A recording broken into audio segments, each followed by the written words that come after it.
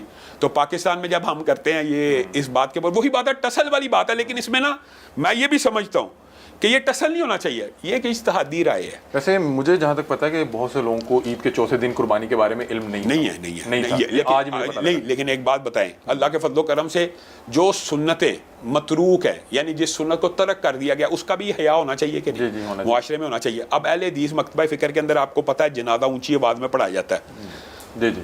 اہل سنت باقی تو سارا ہلکی بات. تو اس کا مطلب ہے خاموشی سے پڑھانا بھی تو جائز ہے نا. ہم مانتے ہیں جائز ہے, ہم اونچی کیوں پڑھاتے ہیں آپ کے خیال میں؟ کہ ایک سنت کے علاوہ ایک اور بات کہ لوگوں کو دعائیں نہیں آتی. تو جب اونچی پڑے گا تو آمین تو کہہ سکیں گے, یا دعا کے ساتھ دعا زبان تو چلا لپ سنگ کر سکتے ہیں. اب بات سمجھ رہے ہیں؟ تو اگر چوتھے دن قربانی کی سنت کا حیا ہم نہیں کریں گے تو کون کرے گا؟ تو چوتھے دن کے تک قربانی ہونی چاہیے اور اس کا ابلاغ ہونا چاہیے. اور یہ بھی وہی بات آئی. میں یہ بات ضرور کہنا چاہتا ہوں کیونکہ ہمارے پاکستان میں فقہ حنفی کی اکثریت ہے, وہ یہ سمجھتے ہیں یہ جی فقہ حنفیوں کی مخالفت نہیں. یہ بھی ایک اجتہادی نوعیت کا مسئلہ ہے. خود اہل حدیث میں بعض عالم